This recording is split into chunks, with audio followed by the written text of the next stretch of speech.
Guys, क्या आपको पता है कि एक बार कंबोडिया में एक चूहे को गोल्ड मेडल से सम्मानित किया गया।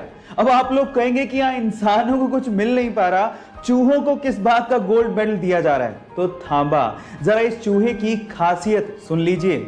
एक्चुअली इस चूहे का नाम है मगावा, जो अभी तक कंबोडिया में 39 से ज्यादा बारूदी सुरंगें और विस्फोटक सामग्री का पता लगा के लाखों लोगों की जानों को बचा चुका है। एक्चुअली इस रैट को इसी वजह से गोल्ड मेडल से सम्मानित किया गया और यह दुनिया का पहला रैट है जिसे गोल्ड मेडल दिया गया है। यह इंटरेस्टिंग फैक्ट जान के आपको कैसा लगा, चैट सेक्शन में लिखना मत भूलिएगा। अपने ड्रग के एडिक्शन की वजह से उसे बहुत बार जेल जाना पड़ा। हालात ये थे कि जेल में कैदी उसे इतना मारा करते थे कि 2 से 3 बार तो अपने खून से सने टब में उठा। वो इस ड्रग के एडिक्शन को छोड़ना चाहता था, लेकिन बचपन से लगी हुई इस आदत को वो इतनी आसानी से छोड़ नहीं पा रहा था। फाइनली अपनी नरक सी जिंदगी से बाहर निकलने के लिए और अपनी गर्लफ्रेंड से शादी करने के लिए उसने ड्रग के एडिक्शन को छोड़ने का फैसला किया और इन ड्रग्स को ओशन में बहा दिया और उसके बाद अपने एक्टिंग करियर पे फोकस करना शुरू किया। फिर क्या था, Iron Man, Sherlock Holmes, Avengers जैसी टॉप मोस्ट हॉलीवुड मूवीज देकर हॉलीवुड के टॉप एक्टर्स में शुमार हो गया। जी हां, मैं बात कर रहा हूं रॉबर्ट डॉनी जूनियर की, जिसे प्यार से लोग आयरन मैन कहते हैं। जानते हैं उसका रीजन क्या है? उसकी विल पावर। सो गाइज, अगर लाइफ में आपकी विल पावर बहुत स्ट्रॉन्ग है तो आप कुछ भी अचीव कर सकते हो, ये याद रखना।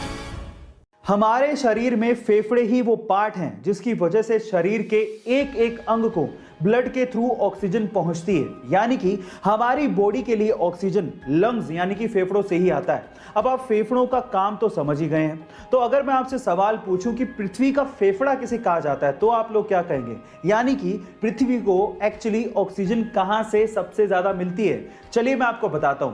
पृथ्वी का फेफड़ा कहा जाता है अमेज़न के जंगलों को, जो कि दुनिया के सबसे बड़े रेन फॉरेस्ट माने जाते हैं, जहां से पृथ्वी को 20% यानी कि 20% ऑक्सीजन मिलता है। गाइस, आपको ये इंफॉर्मेशन कैसी लगी चैट सेक्शन में जरूर लिखिएगा और ऐसे अमेजिंग वीडियोस के लिए यूट्यूब पे हमारे चैनल को सब्सक्राइब कर लीजिएगा और अगर आप इंस्टाग्राम पे देख रहे हैं तो मुझे फॉलो करना मत भूलिएगा। मिलते हैं अगली वीडियो में। हॉकी का वर्ल्ड कप खेलने के लिए जब वो शताब्दी एक्सप्रेस से दिल्ली जा रहा था तो उसने गोली चलने की आवाज सुनी। पीछे का यात्री आया और उसने कहा कि उसे गलती से गोली चल गई है। क्योंकि गोली उसी लगी थी तो वो वहीं बेहोश हो गया। अस्पताल में जब उसकी आंखें खुली तो डॉक्टर ने उसे कहा कि तुम अब कभी भी हॉकी नहीं खेल सकते हो क्योंकि तुम्हारी बॉडी का नीचे का पार्ट पैरालाइज हो चुका है। ऐसा सुन के उसने डॉक्टर से कहा कि सर बोरा गेट, अब प्लीज आप बाहर चले जाइए क्योंकि मुझे नेगेटिव लोगों की जरूरत नहीं है। हॉकी खेलने की इतनी शिद्दत थी कि 3 साल बाद जब वो मैदान पर उतरा तो इंडिया के लिए उसने रिकॉर्ड्स की झड़ी लगा दी।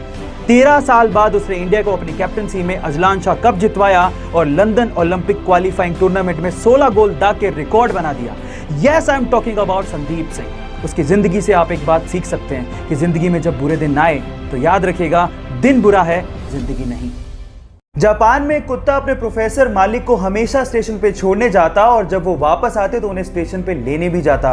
ये सिलसिला काफी दिनों तक चलते रहा। एक दिन वो कुत्ता अपने प्रोफेसर मालिक को छोड़ने गया, लेकिन जब वो वापस लेने गया तो प्रोफेसर वापस ही नहीं आए क्योंकि प्रोफेसर की क्लास लेते वक्त हार्ट अटैक की वजह से मृत्यु हो गई थी। लेकिन वो वफादार कुत्ता 10 साल तक लगातार अपने मालिक का वहीं पे इंतजार करते रहा और इंतजार करते करते उसी जगह पे उसकी मृत्यु हो गई। और आज जापान में उसी जगह पर उस कुत्ते का स्मारक भी बनाया गया है। उस कुत्ते का नाम है हचिको। गाइस, यहाँ सीखने लायक बात यह है कि जिसे आप बहुत प्यार करते हैं उसे कभी भूलना नहीं चाहिए और वफादारी क्या होती है आप इन बेजुबान जानवरों से सीख सकते हैं।